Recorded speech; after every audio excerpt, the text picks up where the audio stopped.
Hello interwebs, welcome to Let's Fix Computers. This is the remake of the MacBook Pro keyboard swap. Now, I've done one of these before. It was actually one of my most popular videos ever, but it's also one of my worst videos. It was one of my early ones. I'd only done a couple of keyboard swaps at the time, and I made a bit of a hash up of it, so the video is very long and very complicated. So this is much more of a speedrun oriented version of it that should be much easier to follow and much quicker. So I'm going to start out by taking out all the screws on the bottom of the laptop, and then we'll get cracking with stripping out the interior.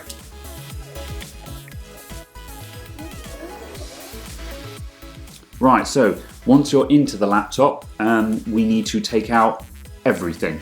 The whole lot's got to come out. So we're going to start out with the hard drive, the battery, the major components like that, and we're going to move around the laptop and take everything out from the middle until we can see the back of the keyboard.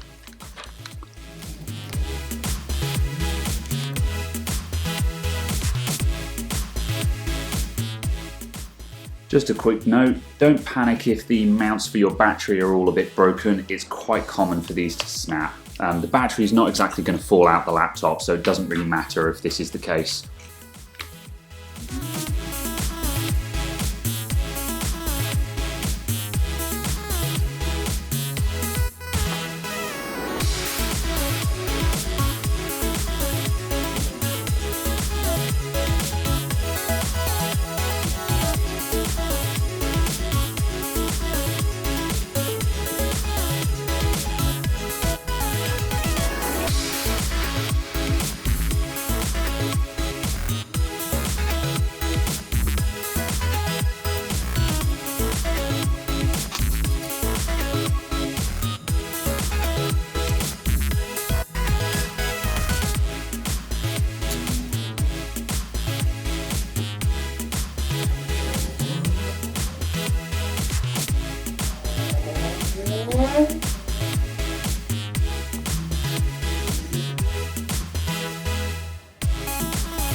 Okay, right, the motherboard is ready to come out now, the logic board, sorry.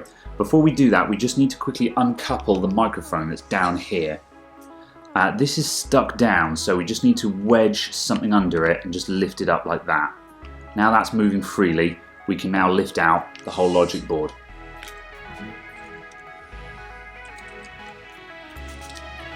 And there we go, that's our logic board removed. Now for the finishing touches for access, we just need to remove a couple more bits and pieces. We've got to take off this bracer bar, which is just 2 screws here and here.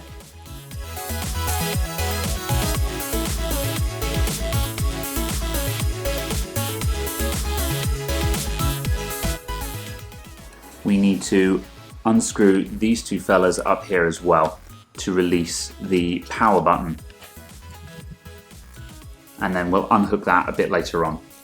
The next thing we need to do is remove the backlight of the keyboard, which is this cover here. So I'm going to get my metal prying tool. You can use a plastic prying tool or any kind of spatula, or even just a large flat blade screwdriver may do the trick.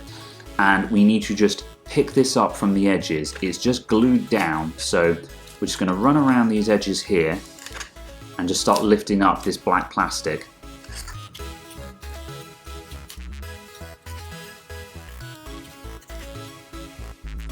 And then once you've got a start going on, we just need, if we peel it back, you'll see this black plastic, then there's a solid clear plastic layer, and then under that there is another white plastic layer. Now what we want to do, if we can, we want to get down right down to the metal, so down below that other white plastic layer that's below here. However, if that's not possible, just going under the plastic layer will do for now. And this one looks like it's going to give me trouble, so I'm going to go for the plastic layer. So I'm just going to lift that up, and that will just start peeling off. Once I've got a start, I can just use my hand, and I'm just going to peel this back. Try not to bend it too far, because these LEDs here won't appreciate that. if you can remove this fairly cleanly like this, without doing too much damage, it means that you'll be able to reuse it.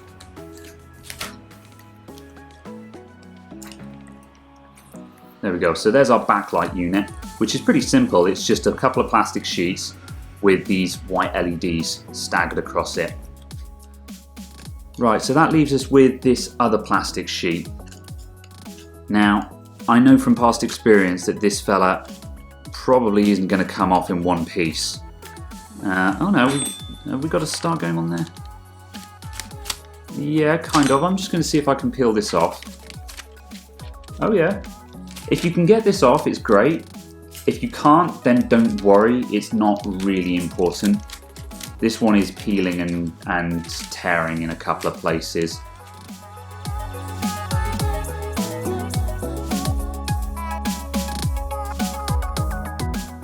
Yeah, no. I've damaged that one, so I'm going to leave it off. It's not critical to the function of either the keyboard or the backlight. Okay, so now we've got the back of the keyboard on view. Now comes the fun part, which is to remove every single one of these tiny little screws. All along, the whole lot, they've all got to come out. So, here comes the fast forwardy bit.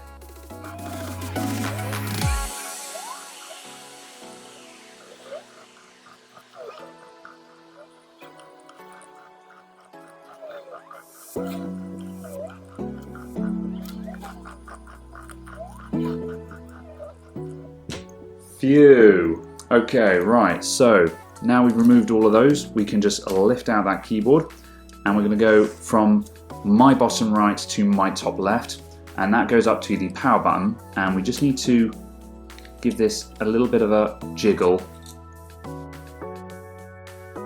and that should come out. Watch out for it getting caught around the Bluetooth antenna. If it does, then yeah, as I say, you've just got to jiggle it out, and then there is our keyboard.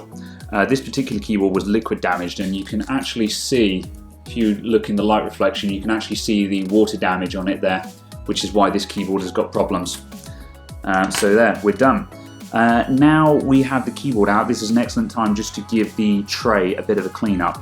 So I'm just going to use a toothbrush here just to go around that keyboard tray and just make sure that any grit is dislodged.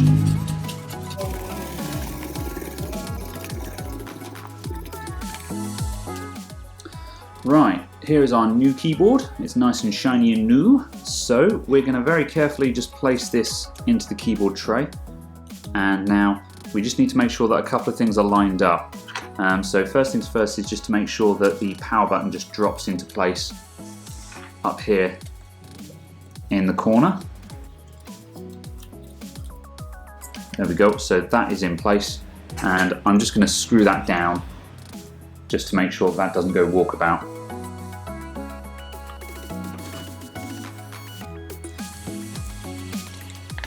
And now the rest of the keyboard, I'm just going to make sure that that's all sitting in place and happy.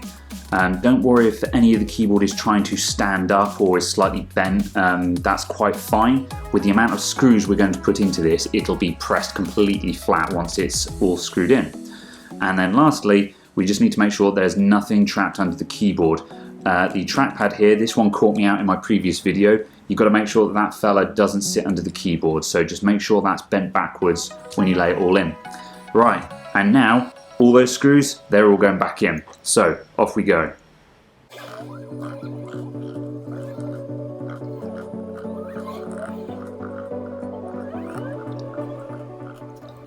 Okay, right, our new keyboard is fitted. So now we've got to put the backlight back on. So as you can see, I've purchased a keyboard without a backlight. You can buy them as a complete unit. However, I'm going to reuse the old backlight. So let's just turn this around. Now this won't stick down properly again. However, it doesn't need to, because by the time we put everything else on top of it, again, it's not exactly going to fall out. In terms of lining everything up, there is a hole there and a gap there. And if you line those two up with each other, you'll find that everything just sits in place perfectly.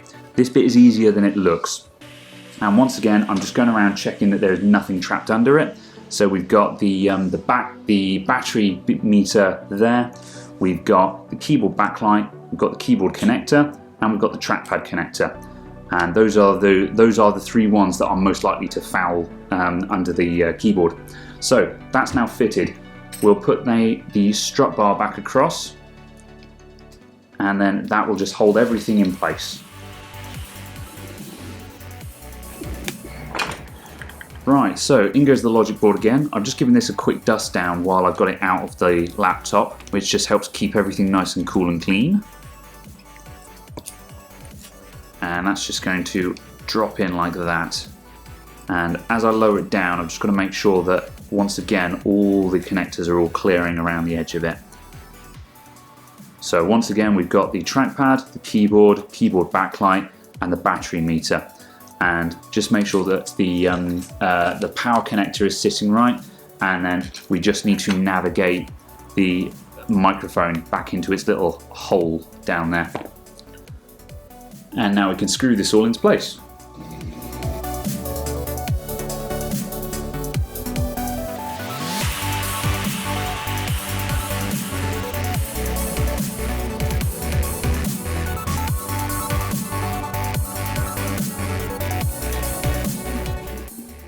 And now I'm going to start connecting these up as I go, just to reduce the amount there is to do. Some of these connectors, particularly the keyboard connector, are easier to put in while the battery and everything is out. So doing this as you go just makes things a little bit easier.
Okay, so we're going to get the battery refitted now.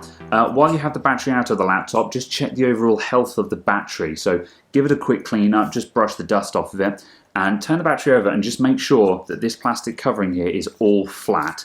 That should be slightly indented on the battery. If this is starting to bulge or looks like it's under any kind of pressure or tension, that's the early signs of battery failure, and you should replace your battery. Do not refit the battery if you see any kinds of bulging there.